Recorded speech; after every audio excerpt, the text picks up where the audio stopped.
Big changes are happening inside the Las Vegas Raiders camp, and some of them could shape the entire season. There's a major update about the team's star pass rusher, a quarterback battle heating up, and questions around key player injuries. If you're a true Raiders fan, this is the kind of news you need to hear, so stay locked in. But before we dive into the latest updates, make sure to subscribe to the channel, hit that like button, and don't forget to press the bell icon, so you never miss a single Raiders update. Let's get straight to the news. The Las Vegas Raiders have officially kicked off Week 2 of OTAs, and there's one major headline fans need to hear. Malcolm Koonce is back on the field. After months of recovery, the Raiders' explosive edge rusher was finally seen running drills at practice today. And yes, there's video proof. This is the first time Koonce has been active since tearing his ACL early last season. And let me tell you, the timing couldn't be better. With the NFL season approaching fast, this return is a big boost for the Raiders' defense. While some injuries around the league are raising concerns, like Christian Wilkins, who might still need surgery, Koonce looks like he's on track for a full recovery.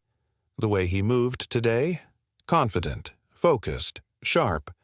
Barring any setbacks, it's looking very likely that Malcolm Koonce will be 100% ready by Week 1. That's huge for the Silver and Black, especially with all the questions swirling around the defensive line. And remember, this isn't just about one player, it's about momentum, leadership, and setting the tone for the season. Koonce stepping back onto the field sends a clear message. The Raiders are getting ready to make noise. Malcolm Koonce isn't just back, he could be the difference maker this defense has been waiting for. When healthy, Koonce has the talent to dominate. He was right on the edge of becoming one of the league's top pass rushers before that injury slowed him down. Now, with his return, the Raiders have a real chance to turn the defensive line into a serious threat. He's expected to stay active through the rest of OTAs, and even though the team might take it slow heading into training camp, the signs are promising. He's moving well, training behind the scenes, and setting himself up for a full return by mid-July. If his ACL continues to respond well, there's no reason he won't be ready to go when camp begins. Of course, the Raiders will be cautious. He'll still need to pass a physical.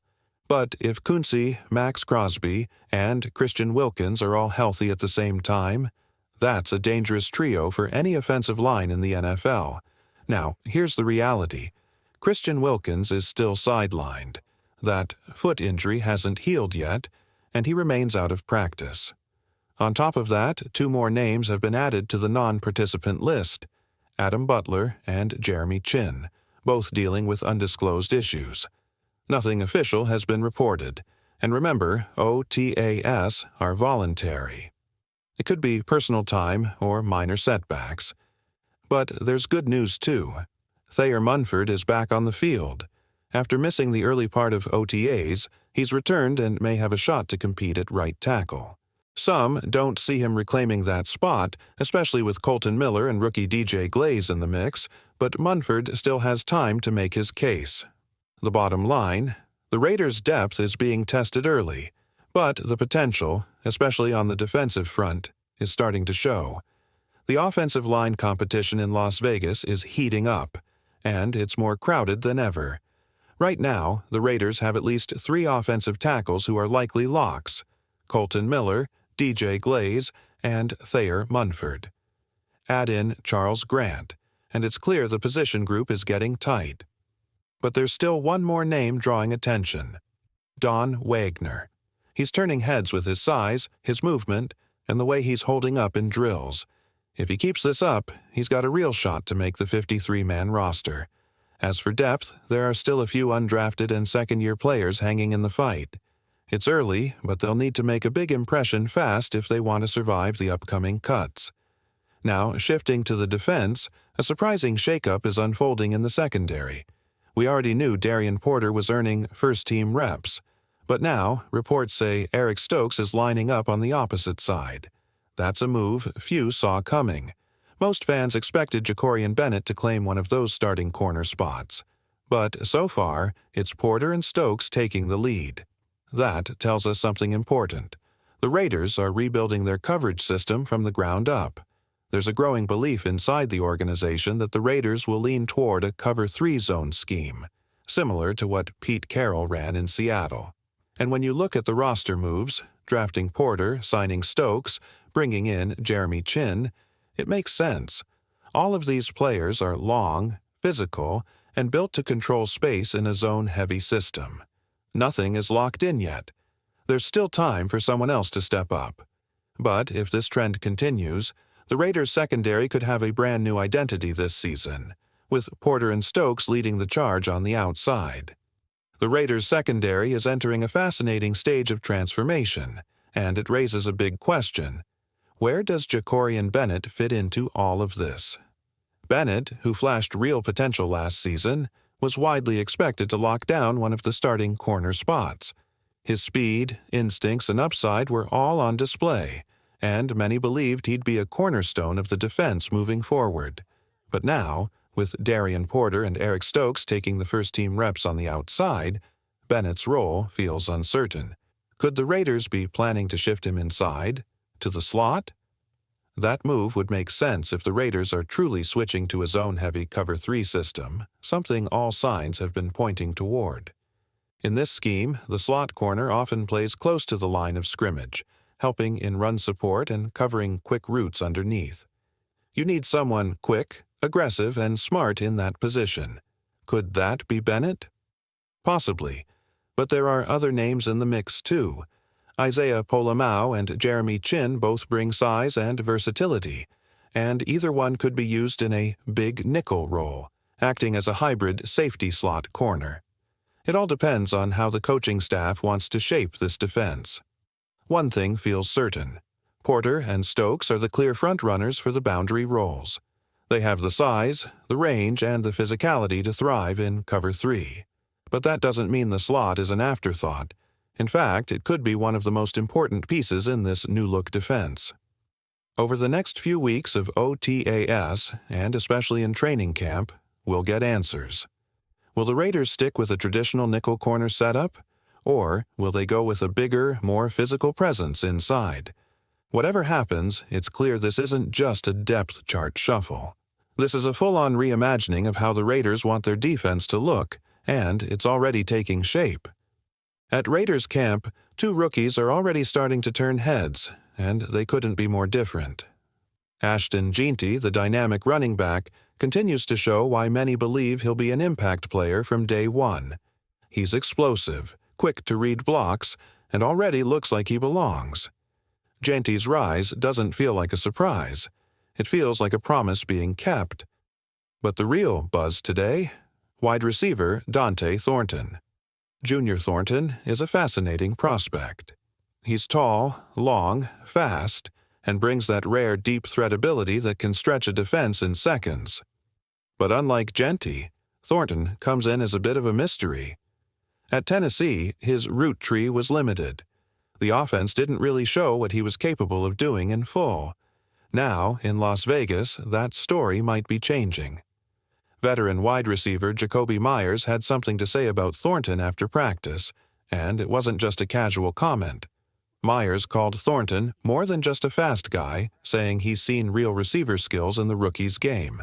And when someone like Meyers, known for his intelligence and precision on the field, says that, it carries weight. Thornton might not be fully polished yet, but there's something brewing.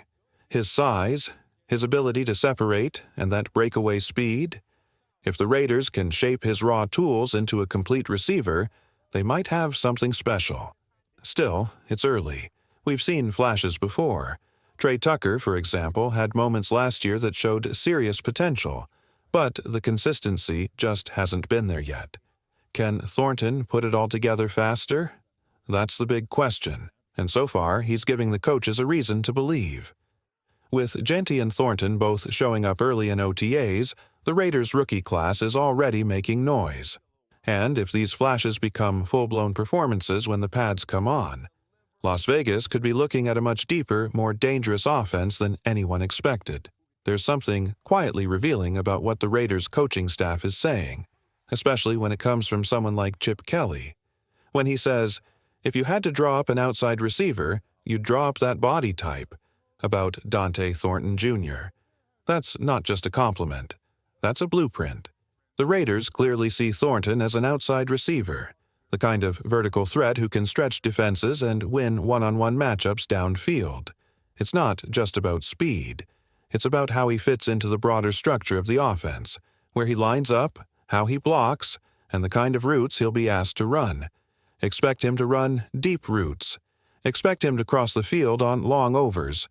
Expect him to be the guy clearing out space so others can work underneath.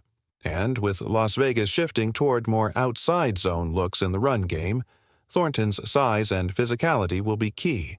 He'll have to crack down on safeties and linebackers, a role not every speedster can handle. On the flip side, it's becoming clearer where Jack Beck fits in. While the outside belongs to guys like Thornton and Trey Tucker, Beck has the makeup of a true slot weapon. He's more in the mold of Jakobi Meyers, crafty, dependable, and comfortable operating in traffic.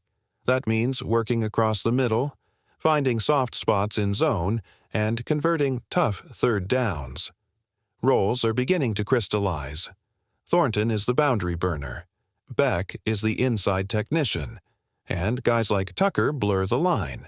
Speed threats who can shift inside or outside based on matchups. As OTAs unfold, we're getting a better picture of how the Raiders plan to weaponize their young receiving core. There's structure behind the chaos, and a vision taking shape for how each piece will move on the board. The Raiders don't just want talent. They want roles defined, responsibilities clear, and every receiver ready to contribute in a specific way. That's the difference between being fast and being part of a system that works. When you look at how the Raiders are shaping this offense, one thing is crystal clear. They're building a machine to run the football. Hard, fast, and physical. Let's start with Dante Thornton Jr. He's not just a burner. He's a weapon who's willing to take hits over the middle and stretch the field deep. That gives the Raiders flexibility. Thornton can run the deep post, but he can also take the shallow crosser and absorb contact. Exactly what you want from a modern outside receiver in a power-based offense. Jack Beck fits into this picture too. While he'll occasionally line up wide, his game is tailor-made for tough inside routes. Beck and Thornton might line up in different spots, but their routes will overlap across the middle, and that creates matchup nightmares for defenses. And then there's the engine of this whole operation, Ashton Jeanty. Jakobi Meyers said it best. This offense is built around the run, and if Jeanty can handle what the staff is asking, he's about to be the heartbeat of this team. But here's the important question. Can the Raiders sustain a run-heavy attack for 17 games? Jeanty looks ready, but no back can carry the load alone. Depth matters. If someone like Raheem Mostert steps in as RB2, it gives the team insurance. But he's had injuries. If he goes down, who's next? That's something the front office will need to sort out quickly, because while Jeanty can handle volume, he's not built for 35 touches a game. You want him around for the next decade, not just 3 explosive seasons and a shortened career. This is where the offensive line becomes a weapon in itself. Colton Miller is one of the league's most underrated run blockers at tackle. Jackson Powers Johnson might be even better at center. Powerful, fast, and nasty in space. Even DJ Glaze, while still developing in pass protection, is a serious force in the run game. He could quietly become a top 10 run-blocking right tackle this year. That's 3 linemen you can lean on. And if Caleb Rogers earns a starting job, you've got another zone-blocking technician who can seal edges and cut off defenders in motion. You give Chip Kelly that kind of trench support, and he'll find ways to carve up defenses. And let's not forget, the Raiders don't just block with linemen. This receiving core is massive and physical. Thornton, Meyers, Beck, and Brock Bowers all are willing, capable blockers. When those guys crack down on linebackers and safeties, it opens up the second level for Jeanty to explode through. The Raiders aren't just building a flashy offense, they're building a bully. And if this trend continues, we're talking about a team that could be pushing people around not just this year, but for the next 5 to 10 seasons. No gimmicks, no shortcuts. Just smart decisions, physical football, and a foundation that finally looks built to last.